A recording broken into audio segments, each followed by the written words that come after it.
Shalom, selamat malam saudara-saudara sekalian. Selamat malam.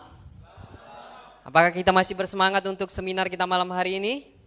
Puji Tuhan. Baik, sebelum kita mulai seminar kita, saya memberitahu bahwa besok malam kita ada satu pelajaran yang luar biasa. Judulnya Milenium dalam Buku Wahyu ketika setan pergi berlibur. Ya, mungkin kita belum pernah dengar kalau setan pergi berlibur. Mungkin kita-kita aja yang pernah pergi berlibur ya. Tapi setan pun pernah berlibur. Nanti kita akan pelajari sama-sama. Dan hari Minggu bergantian. Kita yang akan pergi berlibur. Jadi hari Minggu kita istirahat sebentar. Kita sudah sekitar 10 hari belajar. Kita refresh kembali dan pada hari Senin, jangan lupa kita masih ada pelajaran di dalam seminar kita. Pelajaran yang cukup baik, luar biasa, judulnya 2 saksi misterius di dalam buku Wahyu. Sebelumnya rasanya tidak enak bagi saya ketika ada pertanyaan yang masuk, tapi kita akan jawab nanti di pertemuan berikutnya. Artinya kami mohon maaf karena tidak sempat untuk menjawabnya. Selamat siang atau malam, salam sejahtera. Sebelum saya tanya tentang kematian, saya ingin tanya tentang kelahiran. Satu, kadang saya masih tanda tanya juga, dulu Yesus lahir di kandang domba atau di gua.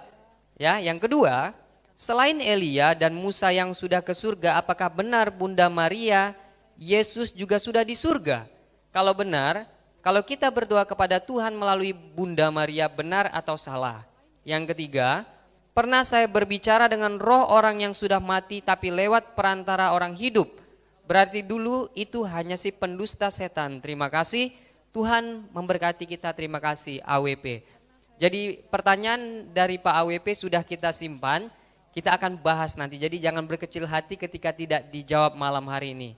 Baik, seperti biasa jangan lupa, bagi siapa yang datang belum melakukan pendaftaran, kita boleh daftar terlebih dahulu supaya kita tahu siapa yang hadir dari malam ke malam. Karena kita akan janjikan sebuah Alkitab untuk siapa yang komitmen dan setia datang dari malam ke malam untuk belajar bersama kita. Tidak hanya itu, kita juga akan memberikan nanti kenang-kenangan dalam bentuk DVD-DVD yang bisa kita pelajari. Dan setiap kita pulang dari tempat ini, pastikan kita dapatkan seri penuntun pelajaran nubuatan. Dan seperti biasa kami katakan, ada program anak-anak di sebelah. Jadi jangan ragu untuk membawa anak kita, karena anak-anak pun perlu belajar firman Tuhan dari sejak kecil. Dan komitmen kami, setiap pelajaran berdasarkan dari Alkitab dan Alkitab saja. Bila mana ada yang tidak sesuai dengan apa yang Alkitab katakan, boleh diberikan saran kepada kami semua. Terima kasih. Dan malam hari ini, judul pelajaran kita ada yang tahu? Judul pelajaran kita adalah Danau Api di dalam Buku Wahyu. Tapi sebelumnya saya undang kita semua untuk menyanyikan lagu tema kita.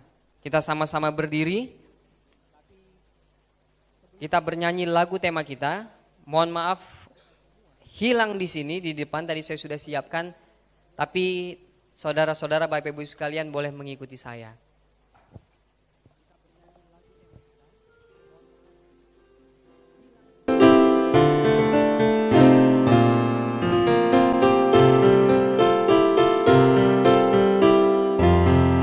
Sama-sama.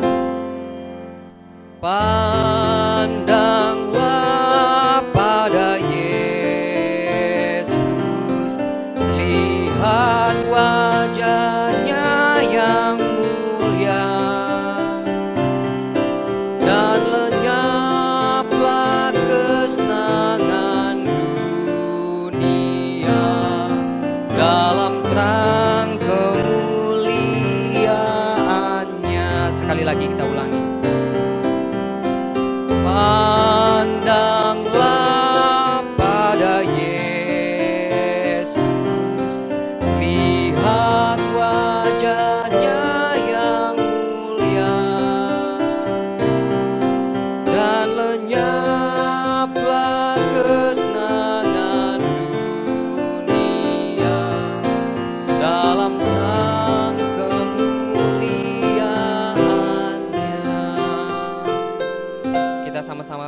kepala dan berdoa. Tuhan Bapa yang bertata dalam kerajaan surga, tolong sertai kami Tuhan di dalam pelajaran kami malam hari ini. Biarlah Tuhan berbicara kepada kami melalui firman-Mu Tuhan, dan Tuhan curahkan Roh Kudus ke atas setiap kami di tempat ini Tuhan, agar Roh Kudus Tuhan dapat menuntun dan mengajari kami. Buatlah segala sesuatunya sederhana dan mudah kami mengerti Tuhan, sehingga ketika kami pulang dari tempat ini, ada sesuatu yang bisa kami terima menjadi berkat bagi kehidupan kami dan terjadi perubahan di dalam hidup kami Tuhan. Berkati juga hamba-Mu Tuhan, tolong berikan kekuatan dan kesehatan. Hamba berdoa di dalam nama anak-Mu Yesus Kristus, Tuhan Juru Selamat dan Penebus kami. Amin. Baik, silakan duduk Bapak Ibu sekalian. Judul pelajaran kita malam hari ini adalah Danau Api di dalam buku Wahyu. Ya. Sebelum kita belajar tentang danau api ini, saya mau bercerita satu hal. Sekitar 20 tahunan yang lalu, di daerah Siberia, di Rusia, ya sekarang sudah tidak ada lagi Uni Soviet. Jadi di daerah Siberia, di Rusia, sekitar 20 tahunan yang lalu, orang-orang di sana melakukan sesuatu pengeboran yang sangat dalam sekali, ya. Mereka mengebor ke dalam tanah, bahkan dalamnya luar biasa. Mereka mengebor sampai kedalaman 12.262 meter. Sangat dalam sekali, ya.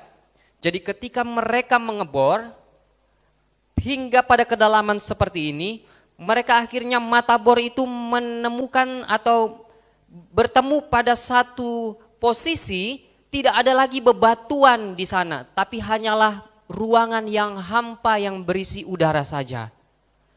Lalu mereka terkagum-kagum dengan apa yang mereka temukan dalam pengeboran mereka ini. Ada ruangan hampa yang kosong di dalam pusat bumi ini. Lalu mereka turunkan mikrofon seperti yang kita pakai ini, turunkan sampai pada kedalaman yang mereka bor itu. Dan sesuatu yang luar biasa terjadi Bapak Ibu sekalian. Mereka dengar dari atas, ketika mereka dengar, mereka mendengarkan teriakan-teriakan. Tolong, tolong, lepaskan kami dari sini. Mereka mendengar banyak sekali teriakan.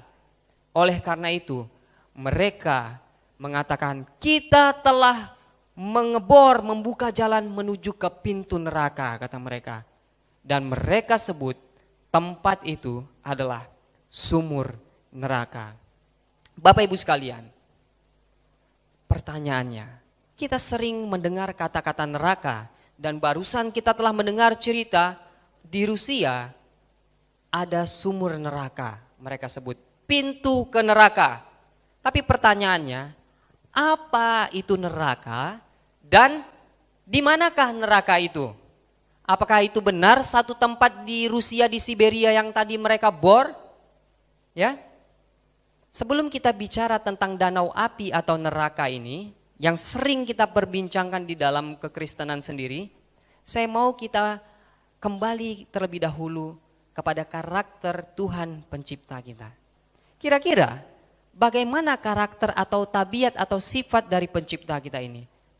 Kemana kita harus mencari tahu? Ke Alkitab, baik. Apa yang Alkitab katakan boleh kita catat supaya kita tidak terlalu lama. Cukup panjang pelajaran kita malam hari ini. Di dalam 1 Yohanes 4 ayat yang ke-8, Alkitab katakan, boleh kita baca sama-sama 1, 2, 3? Firman Tuhan dengan jelas mengatakan kepada kita bahwa karakter Tuhan adalah kasih. Ya. Pertanyaannya, kalau Tuhan itu kasih, maukah dia menyiksa orang selama-lamanya di neraka? Puji Tuhan kalau kita bisa berpikir seperti itu. Kalau begitu,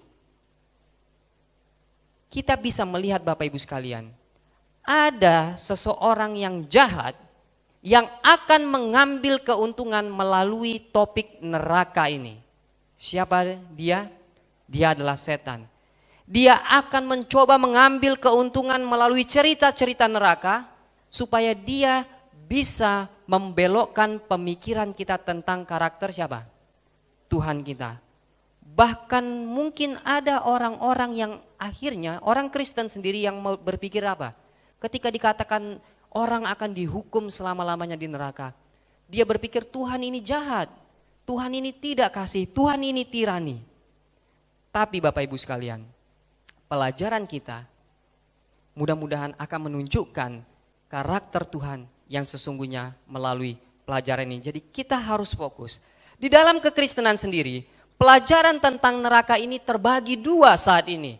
Ada satu pengajaran yang mengatakan neraka adalah tempat di mana dilakukan penyiksaan yang tidak ada apa? Akhirnya disiksa selama-lamanya. Tapi ada satu pelajaran juga, pengajaran atau doktrin yang mengatakan bahwa neraka adalah tempat di mana orang-orang fasik akan dimusnahkan. Dua-dua pengajaran ini mengatakan kami berasal dari mana? Alkitab. Tapi kita tahu bahwa Alkitab tidak mungkin memberikan pengajaran yang bertentangan satu sama lain. Ya, mereka mengakui ini berasal dari Alkitab. Tapi kita akan lihat malam hari ini, kita akan mencari kebenaran tentang neraka ini sendiri. Tidak lain tidak bukan dari mana? Dari Alkitab. Jadi saya pastikan Bapak Ibu sekalian kalau bisa membuka Alkitabnya buka, tapi kalau tidak tolong catat setiap firman Tuhan supaya Bapak Ibu bisa pelajari kembali di rumah. Melalui api neraka ini, apakah kita justru bisa mengungkapkan kasih dan keadilan Tuhan? Jawabannya adalah ya. Tapi kita akan lihat bagaimana lewat api neraka kita bisa melihat keadilan dan kasih Tuhan. Saya hanya memberikan informasi saja. Kenapa kita bahas tentang neraka? Neraka di dalam Alkitab sendiri dituliskan sebanyak 54 kali, ya, di dalam Alkitab. Ini hanya dalam berbagai bahasa saja. Di dalam bahasa Ibrani lebih sering disebut Sheol dan di bahasa Yunani disebut Hades. Ini tidak terlalu urgent atau penting untuk kita bahas, tapi hanya sebagai fakta bahwa neraka ini dibahas di dalam Alkitab. Dan ini adalah salah satu doktrin di dalam Alkitab. Baik, sebelum kita belajar neraka ini, saya lebih senang kalau kita mempelajarinya dalam bentuk pertanyaan-pertanyaan. Saya rasa pertanyaan yang akan kita bawakan ini juga akan menjadi pertanyaan Bapak Ibu malam hari ini. Dan lewat pertanyaan-pertanyaan ini maka semua akan dapat terjawab. Yang pertama, pertanyaan adalah, kapan api neraka akan membakar? Saya akan sebutkan 3 pertanyaan ini. Yang kedua, di mana api neraka ini nanti akan membakar? Dan yang ketiga, berapa lama api neraka ini akan membakar? Jadi 3 pertanyaan kunci ini akan menuntun kita, membawa kita belajar secara utuh tentang neraka dari Alkitab. Oke. Kita akan masuk ke dalam pertanyaan pertama. Apa pertanyaan pertamanya? Kapan api neraka akan membakar? Saya yakin ada banyak sekali jawaban-jawaban. Ada yang mengatakan mungkin saat ini atau besok atau nanti dan lain-lain. Tapi kita akan lihat apa yang Alkitab katakan. Kita simpan dulu setiap opini kita. Kita jauhkan dulu setiap pemikiran-pemikiran kita supaya kita bisa berdasar kepada Alkitab saja. Baik. Menjawab pertanyaan yang pertama, kita akan melihat ke dalam satu perumpamaan yang Yesus gambarkan sehubungan dengan pelajaran kita malam hari ini. Boleh dicatat ayatnya, kita tidak baca sepanjang ini, tapi catat saja ayatnya, saya akan gambarkan kepada Bapak Ibu sekalian. Di dalam Matius pasal 13 ayat 24 sampai ayat yang ke-30. Kita tahu di dalam Matius 13 ayat 24 sampai 30 ini Yesus sedang memberikan satu gambaran melalui perumpamaan, ya. Diceritakan di sana pada satu malam atau malam hari datanglah seorang musuh yang menaburkan benih lalang, dikatakan di sana, di ladang. Dan ketika panen datang, pada saat itu benih ini pun tumbuh bersama-sama dengan tanaman yang ada di sana, ya. Dan hamba dari petani bertanya kepada petaninya ini, bagaimana kalau kita pergi cabut lalang-lalang ini? Lalu tuan atau petani ini berkata, tidak, biarkan dulu keduanya, gandum atau tanaman itu dan lalang ini tumbuh bersamaan. Lalu sampai pada waktu panen. Inilah gambaran yang diberikan dalam perumpamaan melalui ayat 24 sampai ayat yang ke-30.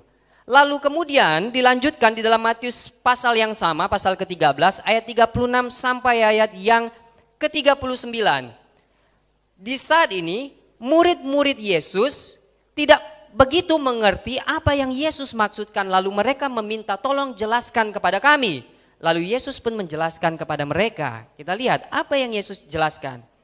Dikatakan dari ayat 36 sampai 39, maka Yesus pun meninggalkan orang banyak itu, lalu pulang. Murid-muridnya datang dan berkata kepadanya, jelaskanlah kepada kami perumpamaan tentang lalang di ladang itu. Jadi jelas ya, murid-muridnya kurang mengerti saat ini. Lalu apa yang Yesus jawab? Kita lihat. Ia menjawab, katanya, orang yang menaburkan benih baik ialah anak manusia, ladang ialah apa? Dunia, benih yang baik adalah anak-anak kerajaan dan lalang adalah anak-anak si jahat. Musuh yang menaburkan benih lalang ialah siapa? Iblis. Waktu menuai adalah akhir zaman dan para penuai itu siapa? Malaikat. Jadi lewat malam ini kita juga bisa belajar pemahaman tentang perumpamaan lalang di antara gandum ini. Jadi Tuhan bilang di sana, Tuhan jabarkan semuanya. Siapa yang menaburkan itu, siapa yang menjadi anak-anak kerajaan, siapa yang menuai nanti dikatakan di sana. Lalu kita juga lanjutkan ke dalam ayat yang ke-40 dan ayat yang ke-42. Dikatakan di sana, siapa yang menabur benih yang baik katanya? Yesuslah yang menaburkan benih yang baik itu. Kemudian dikatakan apa yang dimaksud dengan ladang? Ladang adalah dunia. Kemudian siapa anak-anak kerajaan ini? Saya harap itu adalah kita semua. Dan juga siapa para penuai dikatakan? Para malaikatlah nanti yang menuai. Dan pertanyaan, kapan panennya dikatakan? Kapan panennya? Akhir zaman. Baik, jadi dikatakan panen terjadi pada akhir zaman. Dan lihat ayat 40 sampai 42 pun menjelaskan kembali. Boleh kita baca sama-sama? 1, 2, 3.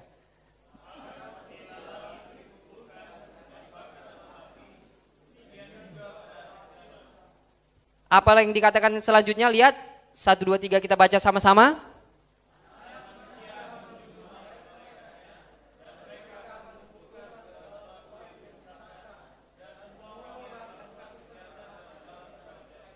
Terakhir kita baca sama-sama. 1, 2, 3.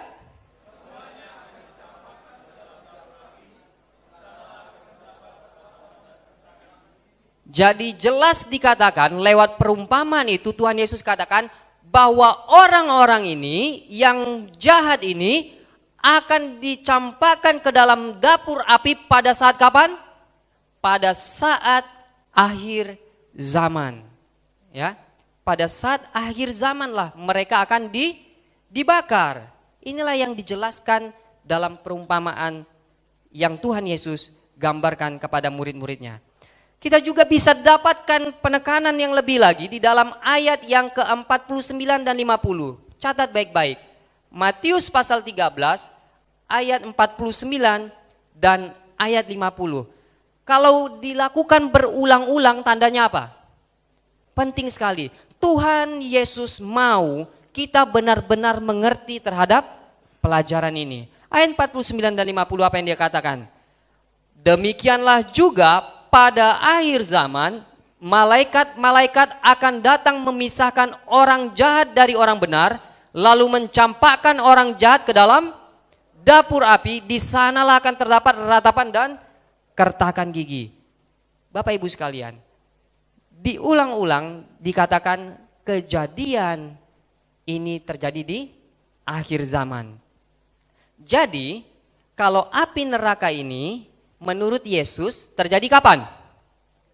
Pada akhir dari zaman atau akhir dari dunia kita ini. Jadi sekarang kita sudah tahu kapan api neraka akan membakar? Kapan? neraka akan terjadi pada akhir zaman. Lalu pertanyaannya, lalu di mana orang-orang jahat yang telah mati saat ini? Kita sudah belajar kemarin. Pertanyaannya, di mana orang-orang jahat yang telah mati saat ini? Kita sudah belajar kemarin bahwa orang-orang mati menunggu di. Jadi pelajaran kita sesuai nggak dengan pelajaran kita tadi malam? Puji Tuhan, semuanya harmonis. Tapi kita akan lihat ayat yang juga menguatkan kembali. Boleh dicatat di dalam Yohanes 5 ayat 28 dan 29. Janganlah kamu heran akan hal itu, sebab saatnya akan tiba bahwa semua orang yang di dalam kuburan akan mendengar suaranya. Dan mereka yang telah berbuat baik akan keluar dan bangkit untuk hidup yang kekal, tetapi mereka yang telah berbuat jahat akan bangkit untuk dihukum. Jadi sekali lagi pertanyaannya, di mana orang-orang jahat yang telah mati? Di kuburan. Kenapa? Apakah mereka telah dibakar di neraka? Kenapa? Karena kita telah belajar bahwa neraka menurut Tuhan Yesus akan terjadi di akhir zaman. Jadi mereka di mana ada sekarang orang-orang jahat? Di dalam kubur. Jadi kita telah melihat pertanyaan yang pertama yang mungkin kita bertanya-tanya selama ini, kapan api neraka itu akan terjadi? Alkitab menjawab malam hari ini, Yesus juga menjawab. Di mana terjadi? Di akhir dunia. Jadi neraka, api itu akan membakar di akhir dunia atau di akhir zaman setelah orang-orang jahat dibangkitkan untuk dihukum. Kalau begitu, saya senang bertanya. Berapa orang yang saat ini sedang terbakar di neraka? Berapa orang? Tidak ada. Karena Tuhan Yesus bilang apa? Nantilah di akhir zaman semuanya akan dibangkitkan baru dibakar, dihukum ya. Jawabannya jelas adalah tidak ada. 0. Jadi mungkin ada yang bingung. Kalau begitu, tadi suara-suara yang didengar itu yang berteriak-teriak minta tolong dibilang saya terbakar di bawah sini. Siapa yang berteriak? Siapa yang berteriak? Ya, firman Tuhan dengan jelas katakan di dalam Wahyu 16 ayat 14. Itulah roh-roh setan yang mengadakan perbuatan-perbuatan ajaib. Bapak Ibu sekalian, kita perlu menguji segala sesuatunya sesuai dengan firman Tuhan. Kenapa? Karena saat ini bahkan di dalam kekristenan sendiri pun mereka banyak menulis buku-buku bahwa mereka telah dibawa pergi ke neraka. Ada yang dibakar di neraka saat ini. Kekristenan pun telah disusupi oleh apa? Si jahat ini. Ini akan membuat pemikiran kita kacau balau. Saya nggak paham lagi apa yang akan terjadi nanti. Hati-hati, kita sudah tahu kalau malaikat-malaikat jahat ini pun dapat memberikan kita apa? Penglihatan yang tidak benar. Kalau kita telah belajar bahwa api neraka terjadi di akhir zaman, bila ada orang-orang yang menuliskan dan mengatakan saya telah dibawa ke neraka saat ini, dari mana penglihatannya? Apakah itu dari Tuhan? Tidak mungkin, karena Tuhan sendiri katakan apa? Neraka baru terjadi di akhir zaman. Tidak mungkin penglihatan yang Tuhan berikan dengan firman yang Dia berikan berbeda. Baik, jadi kita telah menjawab jawaban pertanyaan kita yang pertama, kapan api neraka itu membakar. Lalu kita akan masuk ke pertanyaan yang kedua. Di mana api neraka membakar? Kita mau tahu di mana api neraka ini membakar, apakah ini yang nanti di dalam bumi ataukah di sebuah tempat yang telah disediakan? Kemana kita akan bertanya Bapak Ibu? Ke Alkitab. Baik, kita akan buka, catat di dalam Wahyu 21 ayat yang ke-8. Wahyu 21 ayat yang ke-8. Kita lihat apa yang Alkitab katakan tentang di mana api neraka akan membakar.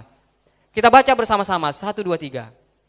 Tetapi orang-orang penakut, orang-orang yang tidak percaya, orang-orang keji, orang-orang pembunuh, orang-orang sundal, tukang-tukang sihir, penyembah-penyembah berhala, dan semua pendusta, mereka akan mendapat bagian mereka di dalam lautan yang menyala-nyala oleh api dan belerang. Inilah kematian yang kedua. Bapak Ibu sekalian, Firman Tuhan katakan orang-orang yang jahat ini mereka akan mendapat bagian mereka di dalam lautan yang menyala-nyala oleh api dan belerang. Dan ini disebut kematian yang kedua. Pertanyaannya, ya, lihat, api neraka digambarkan sebagai kematian yang kedua. Jadi inilah penghukuman atas dosa yang disebut dengan Alkitab di dalam Wahyu 21 tadi adalah kematian yang kedua. Ini adalah bukti bahwa orang-orang jahat tidak akan terbakar terlebih dahulu sebelum mereka akan dibangkitkan nanti. Harus ada kematian kedua. Nah, pertanyaannya, orang-orang jahat mati pada kematian pertama, mereka pergi kemana tadi? Mereka menunggu supaya mereka bisa mengalami kematian kedua, harus diapain terlebih dahulu? Harus dihidupkan atau dibangkitkan kembali, barulah mereka bisa dihukum, ya. Baru mereka bisa dihukum, inilah menjadi kematian kedua. Barulah orang fasik ini bisa terbakar saat itu, ya. Jadi orang fasik tidak akan terbakar sampai kebangkitan penghukuman. Jadi pertanyaannya, di mana orang fasik ini menunggu? Di kuburannya di mana? Di bumi, ya enggak? Kapan orang fasik itu dibangkitkan? Di akhir zaman. Oke, kita lihat. Apakah Alkitab menyatakan di mana orang-orang jahat akan berada ketika mereka dibangkitkan dan dihukum dengan kematian kedua?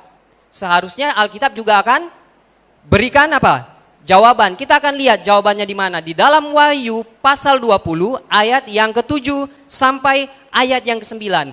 Alkitab firman Tuhan dengan jelas mengatakan di mana kejadian ini akan terjadi. Catat baik-baik dan kita perhatikan di depan. Firman Tuhan katakan dalam Wahyu 20 ayat 7 dan 9. Boleh kita baca sama-sama, saya undang Bapak Ibu sekalian, 1, 2, 3.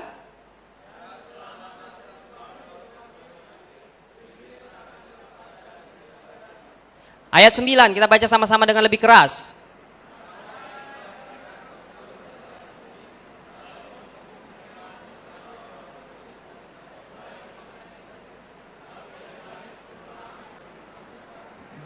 Bapak Ibu sekalian, bisa kita lihat bahkan waktunya, kejadiannya, dan tempat penghakiman atau pembakaran ini terjadi di mana katanya?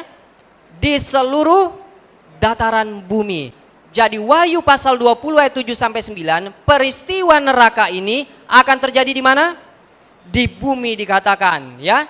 Di mana orang-orang jahat ini dibangkitkan? Di bumi juga, ya. Ayat 8 katakan mereka akan naik ke luasnya bumi. Mereka akan ada di bumi dikatakan. Jadi kita sudah tahu bahwa neraka ini akan terjadi di mana? Di bumi. Bahkan juga dikatakan apinya akan turun dari mana? Kita lihat baik-baik. Mungkin kalau kita ada yang tidak memperhatikan. Dari mana api ini turun? Dari langit turunlah api yang menghanguskan mereka. Ya, jadi api ini turun dari langit. Bukan berasal dari bawah atau dari tempat-tempat yang lain. Kejadian pembakaran ini terjadi di bumi dan api yang membakar ini turun dari mana? Dari langit, ya. Orang fasik ada di bumi.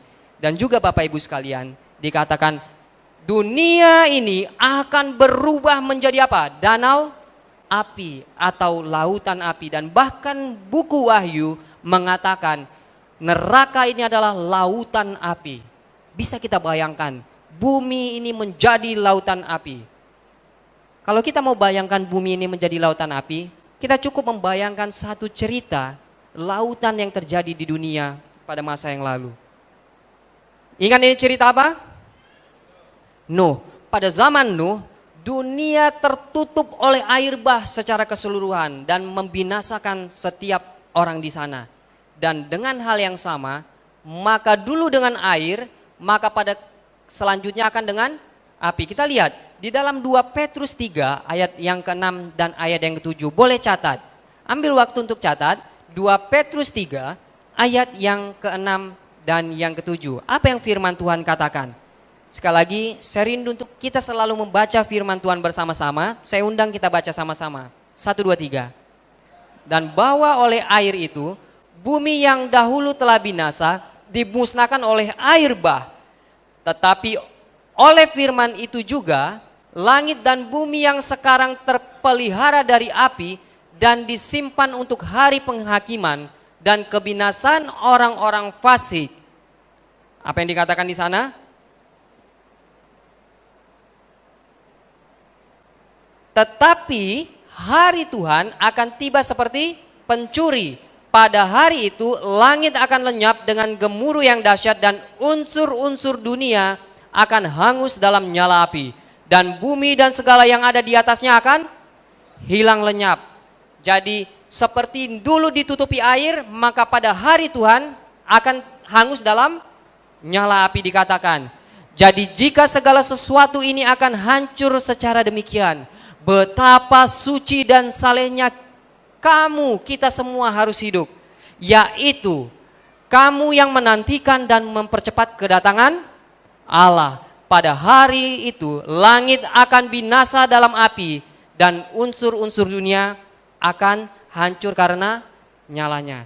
Jadi jelas sekali firman Tuhan mengatakan, seperti zaman Nuh yang binasa oleh air, maka pada hari Tuhan semua akan hanyus oleh apa? Nyala api. Jadi pertanyaannya kembali, setelah kita lihat firman Tuhan demi firman Tuhan menjelaskan, kita bisa jawab pertanyaan ini. Di mana api neraka membakar? Ya, api neraka membakar di sini di bumi ini. Jadi malam hari ini kita sudah menjawab 2 dari 3 pertanyaan kita. Yang pertama, kapan api neraka membakar tadi? Pada akhir zaman kata firman Tuhan. Yang kedua, di mana api neraka akan membakar? Di bumi ini. Dan pertanyaan yang ketiga, berapa lama api neraka akan membakar? Bapak Ibu sekalian, kita harus fokus dalam pertanyaan yang ketiga ini. Karena ini menjadi satu kontroversi ya, banyak sekali perdebatan di dalam kekristenan terjadi. Tapi Tuhan tidak izinkan kita berdebat seperti itu, dan Tuhan akan berikan jawaban lewat firman Tuhan malam hari ini kepada kita. Kalau saya ditanya berapa lama api neraka akan membakar, saya nggak tahu pasti Bapak Ibu sekalian. Mau 1 menit kah? 5 menit? 1 jam? 2 jam? Saya nggak tahu. Tidak ada yang tahu kapan berapa lama kecuali Tuhan sendiri.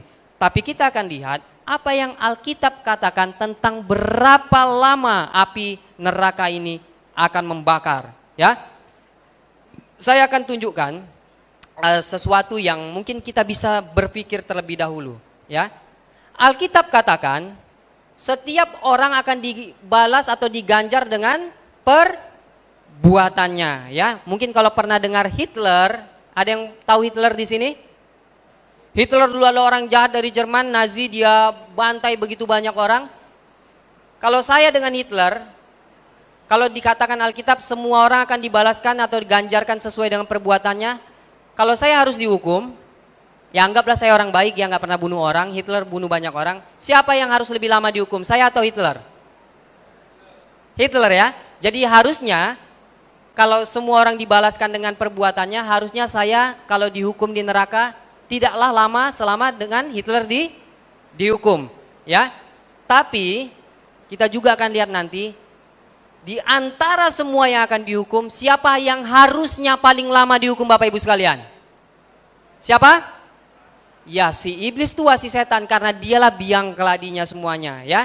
Tapi saya berikan satu hal, saya mau berikan dulu statement di sini pernyataan. Api neraka tidak akan membakar terus-menerus sepanjang masa kekekalan. Kenapa saya berikan pernyataan seperti ini? Mungkin ada kita yang berpikir, oh neraka ini akan selama-lamanya membakar. Ya, ada beberapa alasan yang kita lihat kenapa kita harus katakan bahwa api neraka tidak akan membakar terus-menerus sepanjang masa kekekalan atau selama-lamanya abadi tanpa henti-hentinya. Yang pertama, kita tadi sudah belajar, di mana api neraka akan membakar? Ya, jawabannya di bumi ini. Api neraka yang pertama kali akan membakar di bumi, ya. Tapi saya mau kita lihat baik-baik dan catat ayatnya. Apa yang Yesus janjikan kepada kita semua. Lihat, di dalam Matius 5 ayat yang kelima. Boleh dicatat. Lalu kita akan baca sama-sama satu janji yang Tuhan berikan kepada kita yang hadir malam hari ini. Boleh kita baca 1, 2, 3. Berbahagialah orang yang lemah lembut, karena mereka akan memiliki bumi. Oh, Bapak Ibu sekalian, bayangkan kalau api neraka akan membakar di bumi, dan api neraka ini akan selama-lamanya membakar, lalu bumi yang terbakar ini selama-lamanya diberikan kepada kita, apa rasanya? Cukup aneh Bapak Ibu sekalian ya. Tapi kita akan lihat apalagi yang firman Tuhan katakan. Di dalam 2 Petrus 3 ayat yang ke-13 boleh dicatat, dikatakan di sana. Firman Tuhan mengatakan, tetapi sesuai dengan janjinya, kita menantikan langit yang baru dan bumi yang baru di mana terdapat kebenaran. Bapak Ibu sekalian, Tuhan berjanji akan memberikan kembali bumi kepada kita, yaitu bumi yang baru dan langit yang baru. Kenapa diberikan bumi yang baru dan langit yang baru? Karena kita sudah tahu bahwa bumi yang lama telah dibakar. Mereka telah dibakar dalam api dan Tuhan membuat bumi dan langit yang baru lagi. Jadi kalau begitu, kalau neraka ini terjadi di bumi, Tuhan memberi janji kepada kita bahwa kita akan memiliki bumi, bagaimana mungkin kita akan memiliki kembali bumi yang penuh dengan apa? Api. Siapa yang mau tinggal di dalam bumi yang penuh dengan api? Tidak ada, puji Tuhan. Baik, itu alasan yang pertama. Alasan yang kedua yang kita bisa lihat adalah apa dikatakan di sana? Kita sudah pelajari karakter Tuhan. Tuhan adalah maha adil dan benar. Alkitab katakan di dalam Ayub 27 ayat yang ke-23, boleh dicatat. Ayub 37 ayat yang ke-23. Apa yang firman Tuhan katakan? Yang maha kuasa, yang tidak dapat kita pahami, besar kekuasaan dan keadilannya. Walaupun kaya akan kebenaran, ia tidak menindasnya. Jadi firman Tuhan katakan, Tuhan adalah adil. Ya, coba saya gambarkan seperti ini. Ini sebuah pemikiran kita terlebih dahulu.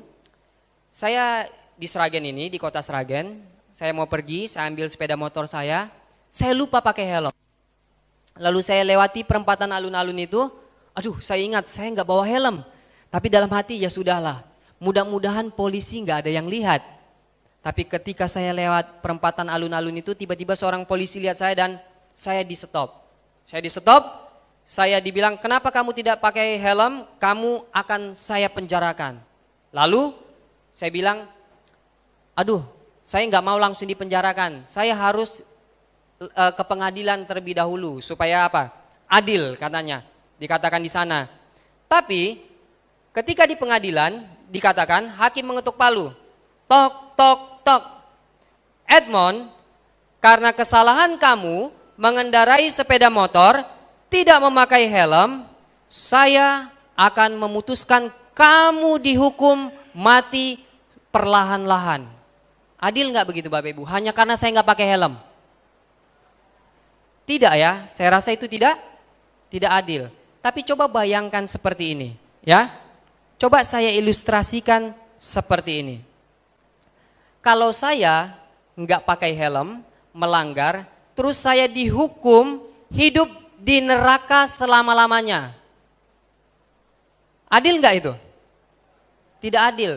Atau kalau kita dikasih pilihan, saya kasih pilihan lagi ya. Bapak Ibu mau pilih yang mana? Dihukum di neraka selama-lamanya atau mati perlahan-lahan? Pilih yang mana? Pilih mana? Hidup di neraka selama-lamanya atau mati perlahan-lahan? Bahkan mati perlahan-lahan itu lebih adil daripada harus hidup di neraka selama-lamanya. Itu adalah keadilan kita kadang-kadang yang kita pikirkan Bapak Ibu sekalian. Tapi tadi Ayub katakan apa?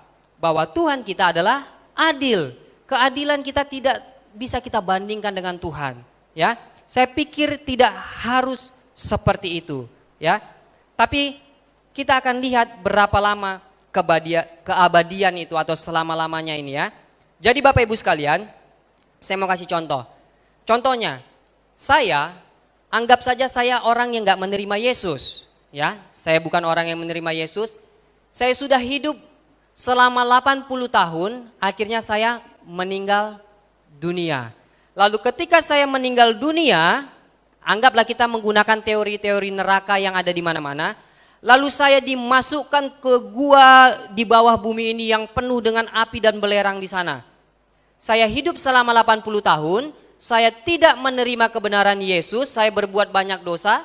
Lalu saya dicemplungkan ke gua yang penuh api dan dibakar di sana selama-lamanya.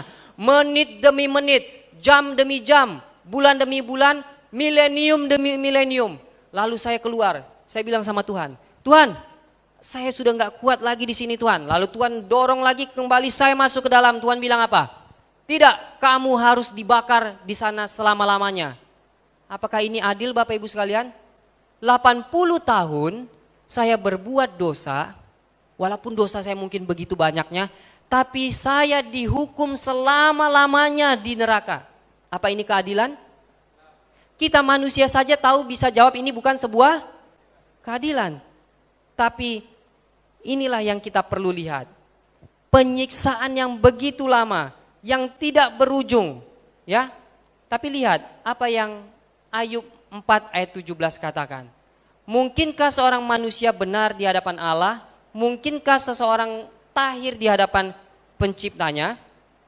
Bapak Ibu sekalian, Tuhan begitu adil, ya. Tidak ada manusia yang lebih mengerti keadilan Tuhan. Jadi Bapak Ibu sekalian, siapa yang memiliki pemikiran bahwa bila kita akan dihukum selama-lamanya ini? Siapa yang telah membawa pemikiran ini? Setan.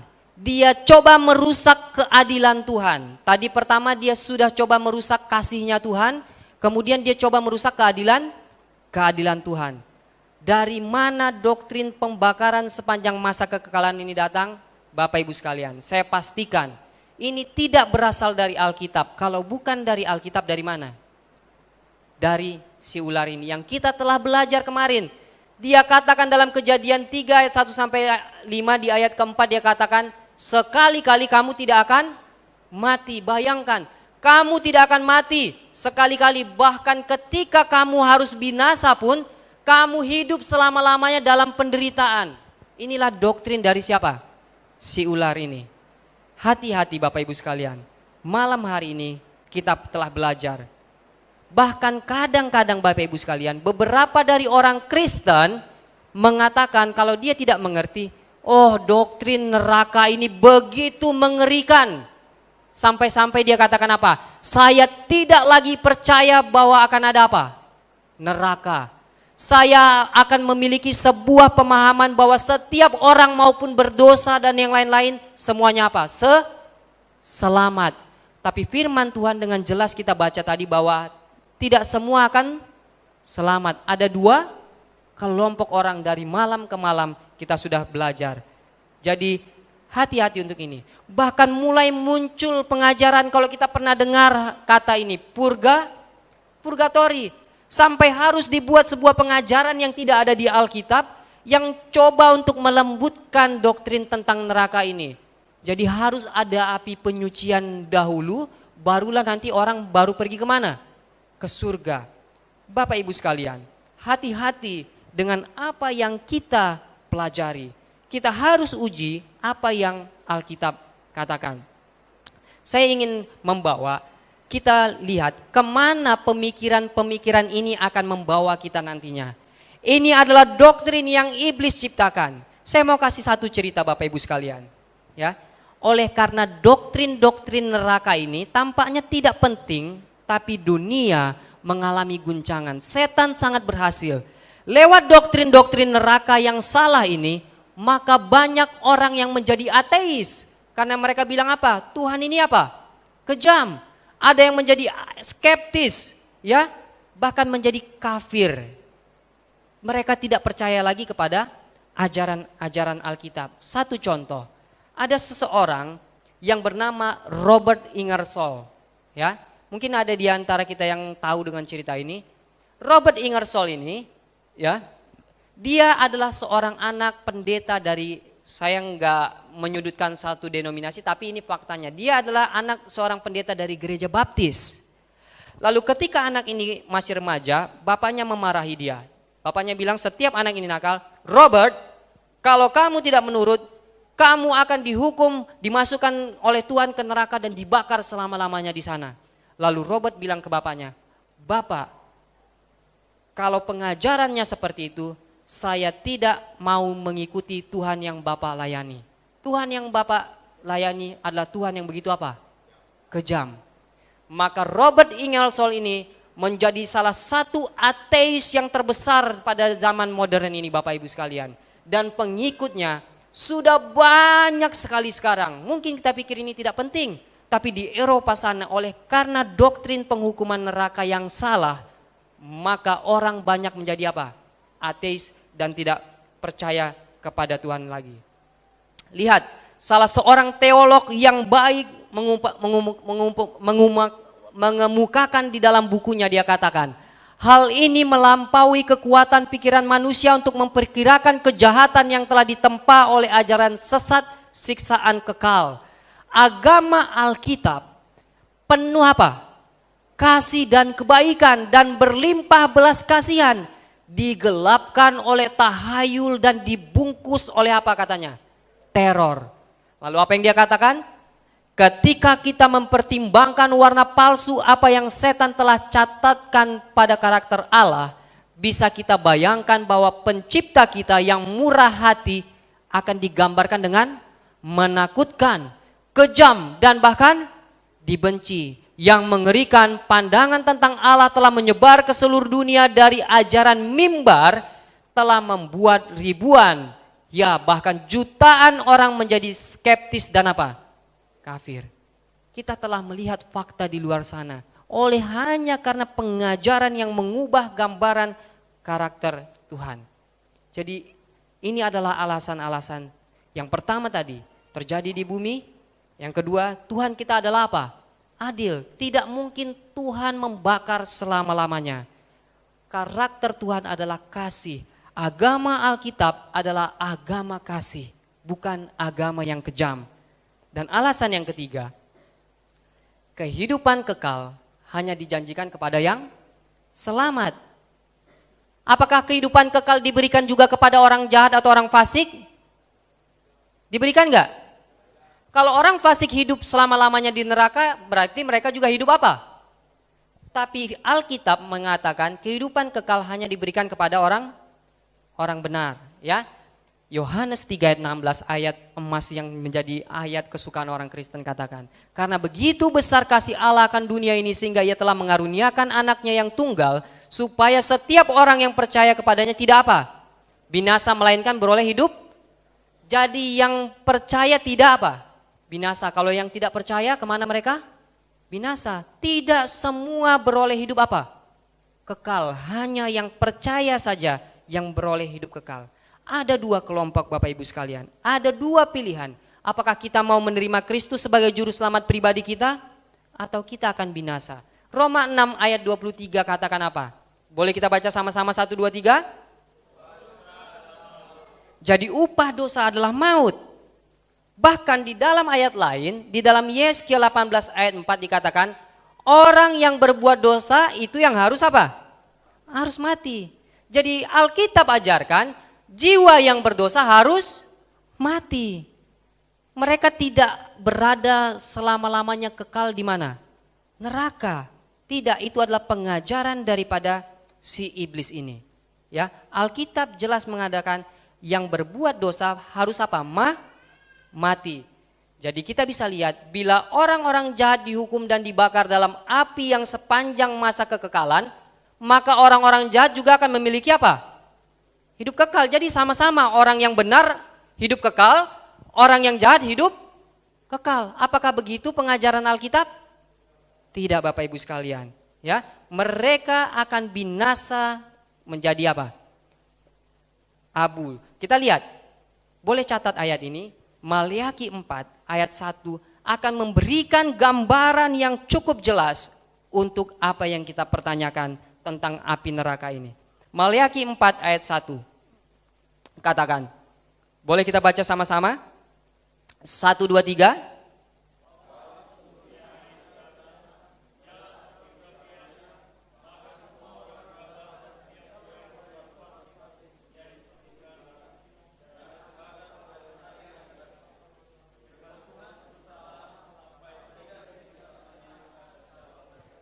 Ayat ini mengatakan mereka akan habis seperti jerami, tidak tinggal akar dan cabangnya, ya.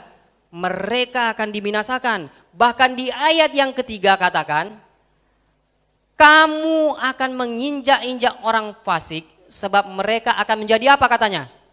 Abu di bawah telapak kakimu pada hari yang kusiapkan itu, firman Tuhan semesta alam.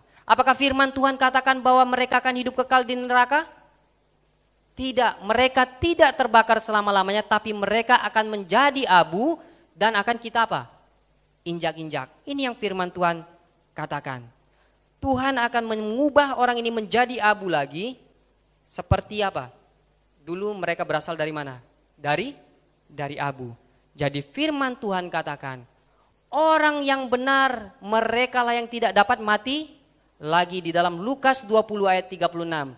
Sementara orang yang jahat di dalam Wahyu 21 ayat ke-8 katakan, mereka lah yang akan mengalami kematian yang kedua, yang tidak akan pernah bangkit lagi. Bapak Ibu sekalian, apa yang terjadi kepada si iblis? Kita akan lihat. Si iblis, si setan ini, yang mungkin orang katakan, ada banyak pengajaran bilang apa? Iblis adalah penguasa neraka. Dia akan tinggal di neraka selama-lamanya. Tapi firman Tuhan di dalam Yeskiel 28 ayat 18 dan ayat 19 memberikan satu jawaban yang jelas kepada kita.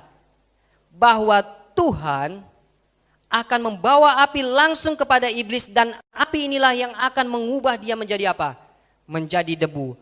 Jangan lewatkan ini Bapak Ibu sekalian. Yeskiel 28 tadi menggambarkan bahwa setan pun akan dibakar menjadi apa? Menjadi debu. Apakah ini kabar baik?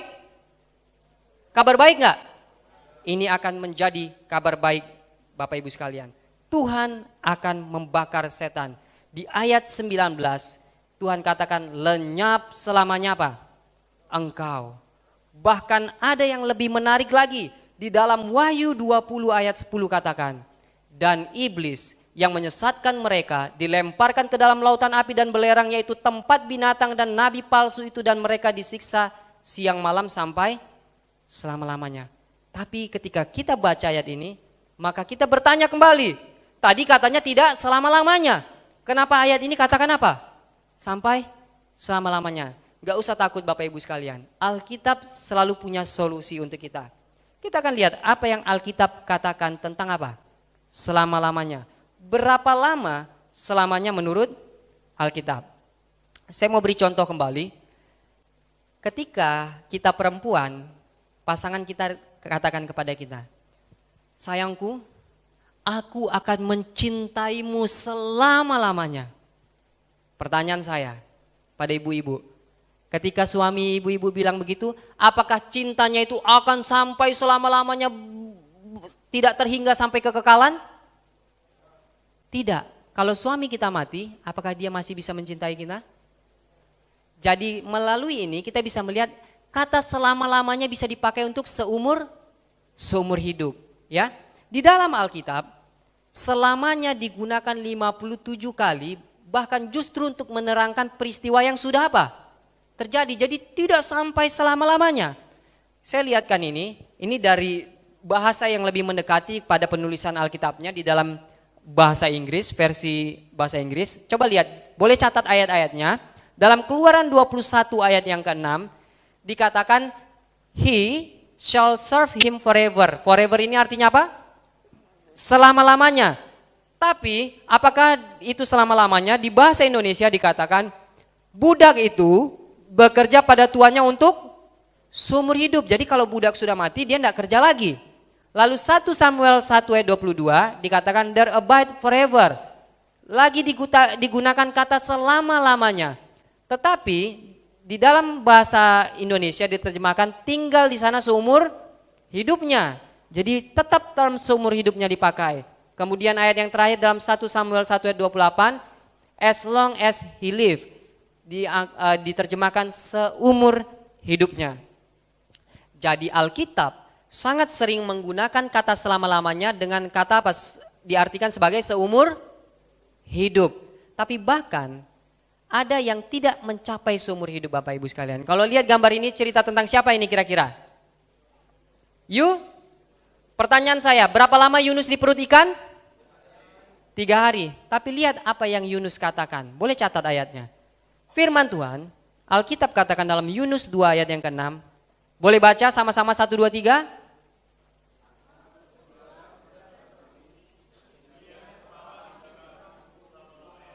Lihat, kita sudah bilang Yunus ada di perut ikan selama berapa hari?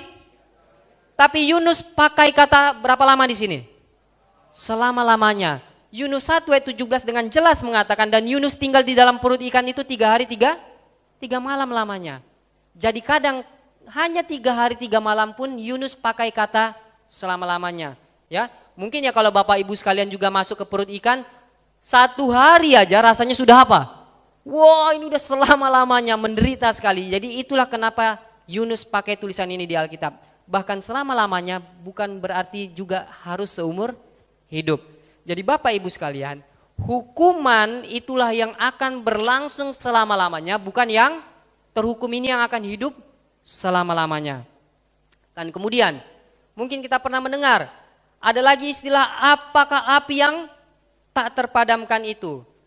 Api yang tak terpadamkan itu, pernahkah Alkitab bicarakan? Ada, kita akan lihat nanti. Tapi saya berikan penjelasan. Api tak terpadamkan adalah api yang tidak dapat dipadamkan atau dimatikan. Sekarang saya tanya, siapa yang bisa padamkan api neraka? Nggak bisa, itu maksudnya. Bukan apinya ini menyala terus-menerus, tapi tidak ada yang bisa mematikan api itu sampai semuanya habis terbakar. Coba kita lihat apa yang Alkitab katakan. Di dalam Yeremia 17 ayat 27 boleh dicatat.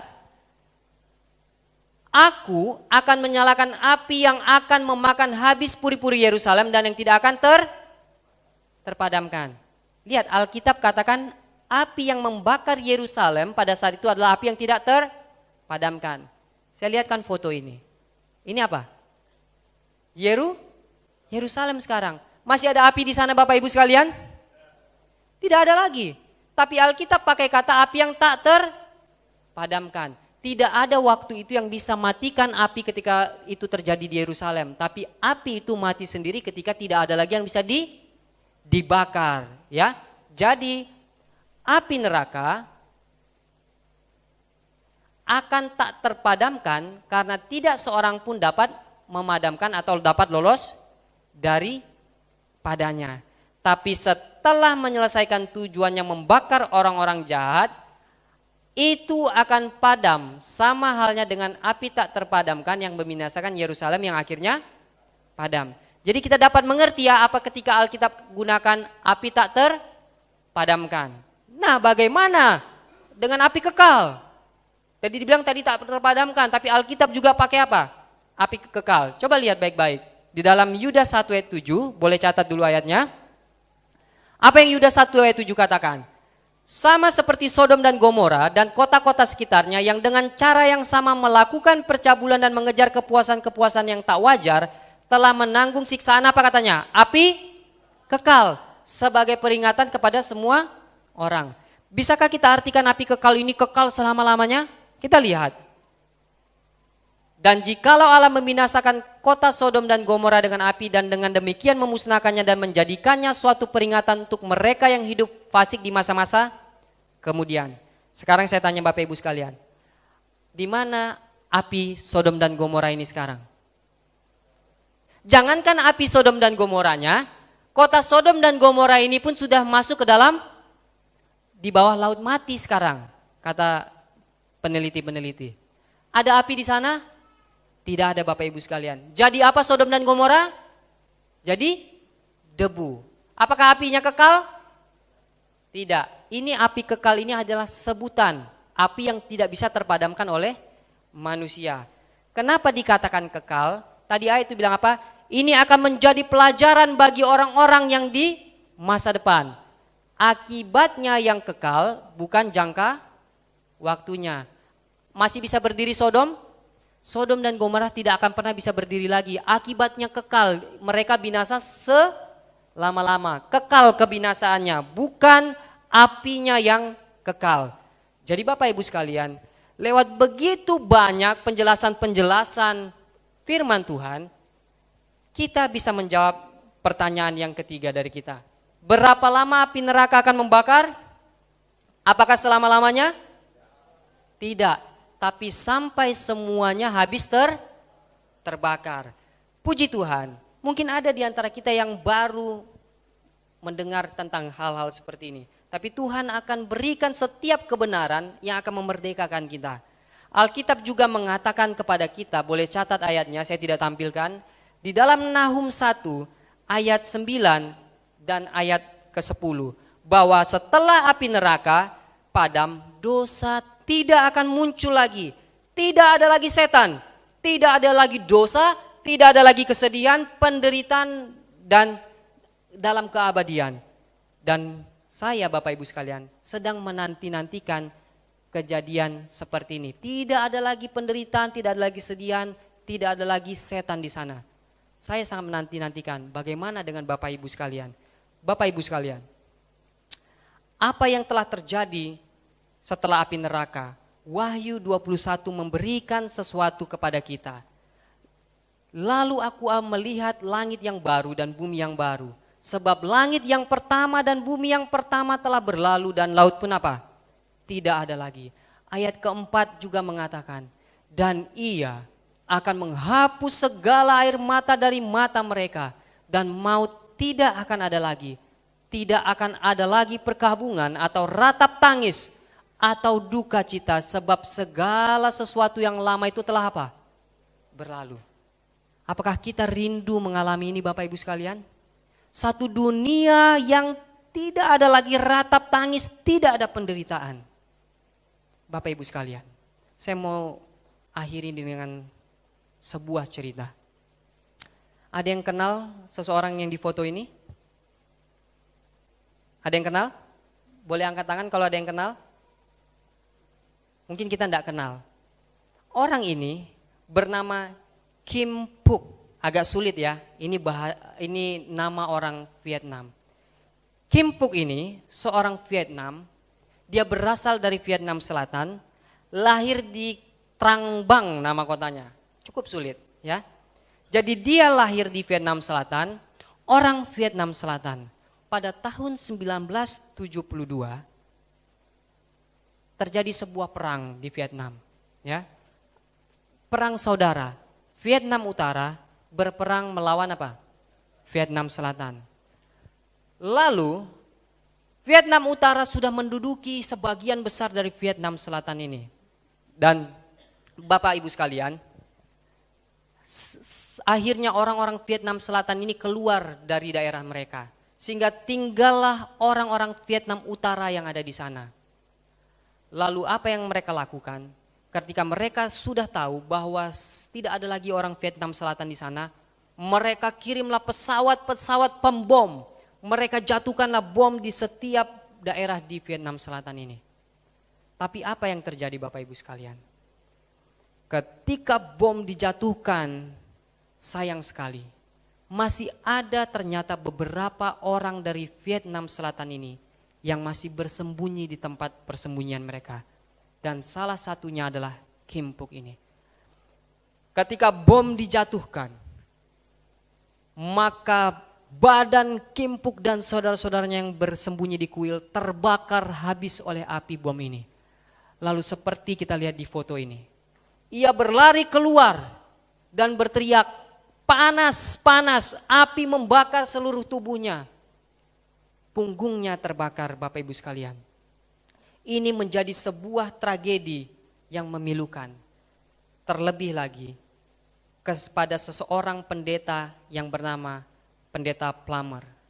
Dia merasa sangat bersalah sekali.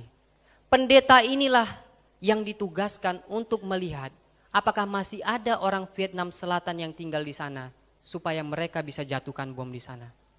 Dia merasa sangat bersalah ketika dia telah memberikan info yang apa? Yang salah. Dia mau meminta maaf kepada Kim Phuc, tapi dia tidak memiliki kesempatan. Tapi Bapak Ibu sekalian, 25 tahun setelah tahun 1972 ini, di Washington DC, pada satu kesempatan, di satu acara memperingati terjadinya peperangan tahun 1972 ini, pendeta Plummer ini melihat dari jauh Kim Phuc sedang berdiri mungkin seperti saya di mimbar, dan dia memberikan pidato, dan di pidatonya dia katakan, saya telah memaafkan, telah mengampuni setiap pesawat, setiap tentara yang telah menjatuhkan bom itu di Vietnam Selatan. Semua sudah berlalu. Saya rindu di masa sekarang dan masa ke depan kita dapat bekerja sama untuk hal yang lebih baik lagi. Lalu setelah Kim Phuc ini berpidato, pendeta Plummer ini berlari dan mengejar dia. Dia katakan, saya mau meminta maaf. Sayalah yang telah memberikan informasi yang salah ini sehingga engkau mengalami penderitaan ini. Tapi apa yang dilakukan Kim Phuc? Dia bentangkan tangannya. Dia peluk pendeta Plummer ini dan dia katakan, tidak apa-apa, saya telah memaafkan engkau. Saya telah memaafkan engkau. Bapak Ibu sekalian, seorang manusia dapat memaafkan tragedi yang terjadi di dalam hidupnya. Bagaimana dengan juru selamat kita? Bagaimana dengan Tuhan kita? Yeskiel 18 ayat 23 katakan, apakah aku berkenan kepada kematian orang fasik? Demikianlah firman Tuhan Allah. Bukankah kepada pertobatannya supaya ia hidup? Tuhan tidak menginginkan satu pun apa? Orang yang binasa. Dia menginginkan pertobatan dari setiap orang fasik. Dan ia juga menjawab di dalam ayat yang ke-32. Sebab aku tidak berkenan kepada kematian seorang yang harus ditanggungnya. Demikianlah firman Tuhan Allah. Oleh sebab itu apa? Bertobatlah supaya kamu hidup. Tuhan tidak pernah berencana untuk membakar satu orang pun Bapak Ibu sekalian. Dia mau bahkan setiap orang yang fasik pun akan apa? Tetap hidup. Dia minta untuk setiap orang fasik untuk bertobat. Pekerjaan penghukuman neraka ini adalah kasih Tuhan untuk membersihkan seluruh alam semesta ini dari apa? Kanker dosa. Dia tidak mau satu orang pun binasa. Tapi Bapak Ibu sekalian, Tuhan harus bersikap adil. Jika seseorang memilih untuk tinggal di dalam dosa, maka kemuliaan Tuhan akan menghancurkan apa? Dosa itu. Yesus mau setiap orang diselamatkan. Tapi dia tidak bisa memaksa setiap orang Bapak Ibu sekalian. Tuhan tidak dapat memaksa kita. Tuhan menyerahkan itu menjadi pilihan kita. Bapak Ibu sekalian, Yesus mau kita berbalik dari dosa kita, meninggalkan pelanggaran-pelanggaran kita agar kita dapat diselamatkan. Yesus telah melakukan apa yang dia bisa lakukan. Bahkan ia harus disiksa dan menyerahkan nyawanya di kayu salib. Satu-satunya tujuannya adalah agar setiap kita diselamatkan. Tapi Ibrani 2 ayat 3 katakan, bagaimanakah kita akan luput jikalau kita menyia-nyiakan keselamatan yang sebesar itu? Keselamatan yang telah dibayar oleh darah Tuhan sendiri. Sekali lagi Bapak Ibu sekalian, karena begitu besar kasih Allah akan dunia ini, sehingga ia telah mengaruniakan anaknya yang tunggal, supaya setiap orang yang percaya kepadanya tidak binasa, melainkan apa? Beroleh hidup yang kekal. Bapak Ibu sekalian, pikirkanlah hal ini. Kita masih memiliki kesempatan hari ini untuk memilih apakah saya akan hidup bersama Tuhan dan Juru Selamat saya di sepanjang masa kekekalan, ataukah saya menolak keselamatan yang diberikan. Saya memilih untuk dibinasakan. Buatlah keputusan malam hari ini, Ibu, saudara-saudaraku, bapak-bapak sekalian. Mau di posisi mana kita? Apakah kita memilih diselamatkan atau binasa?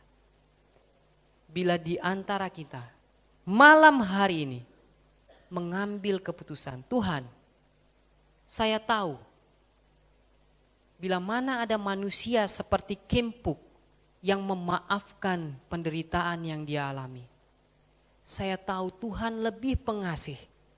Tuhan akan mengampuni setiap dosa saya, Tuhan. Dan Tuhan tidak menginginkan kebinasaan saya. Saya mau memilih, Tuhan. Saya mau datang, bertobat, meninggalkan dosa-dosa saya, Tuhan. Saya mau memilih untuk hidup bersama Tuhan nanti sepanjang masa kekekalan. Bila mana kita berkomitmen seperti itu, saya undang kita semua berdiri dan kita menyanyikan sebuah lagu, Kalau Serta Tuhan.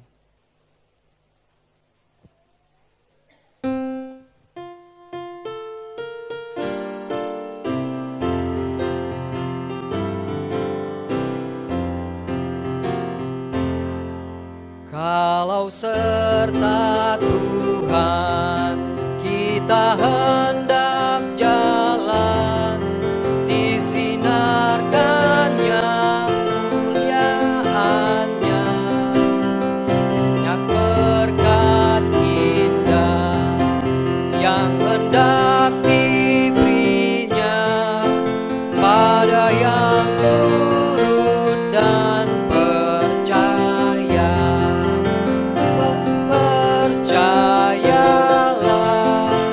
turut sabda Allah, hanya itulah jalan yang memberi kesenangan. Ayat 2. Jika dengan Tuhan kita selalu jalan, Ia akan pimpin selamanya dalam negeri mulia, tempat disedianya bagi yang turut dan percaya. Percayalah, turut sabda Allah, hanya itulah jalan yang memberi kesenangan. Kita tunduk kepala dan kita berdoa. Tuhan Bapa yang bertata dalam kerajaan surga, malam hari ini Tuhan, mungkin selama ini Tuhan, kami menganggap bahwa hal pemahaman tentang api neraka yang akan menghanguskan orang-orang jahat dan iblis sekalipun Tuhan, adalah hal yang mungkin tidak penting untuk kami ketahui Tuhan. Tapi Tuhan, malam hari ini kami telah melihat bahwa setan hendak menyerang sifat Tuhan yang penuh kasih, Tuhan yang adil, sehingga banyak orang berlari meninggalkan Tuhan. Ya Bapa, kami mau berterima kasih untuk firman Tuhan malam hari ini. Kepada kami telah dibukakan melalui pelajaran api neraka ini. Kami semakin menyadari bahwa Tuhan yang kami sembah adalah Tuhan yang penuh kasih, Tuhan yang adil. Dan bahkan kitab suci yang kami pelajari tidak pernah mengajarkan satu pengajaran yang begitu kejam. Ya Bapa, pakailah kami Tuhan untuk menyampaikan ini juga kepada saudara-saudari kami yang mungkin belum mengerti. Dan pada malam hari ini Tuhan telah melihat di antara kami yang telah berdiri, kami memilih untuk hidup bersama-sama Tuhan sampai masa kekekalan. Ampunilah dosa dan pelanggaran kami yang begitu banyak. Sempurnakanlah setiap firman yang Tuhan telah berikan malam hari ini. Dan kami memohon Tuhan, ketika kami meninggalkan tempat ini, biarlah malaikat Tuhan menyertai kami sepanjang perjalanan kami. Kami juga berterima kasih untuk hujan yang Tuhan telah berikan. Biarlah kiranya hujan Roh Kudus juga akan turun di antara kami Tuhan. Inilah doa kami Bapa. Kami berdoanya di dalam nama anak-Mu Yesus Kristus, Tuhan Juru Selamat dan Penebus kami. Amin.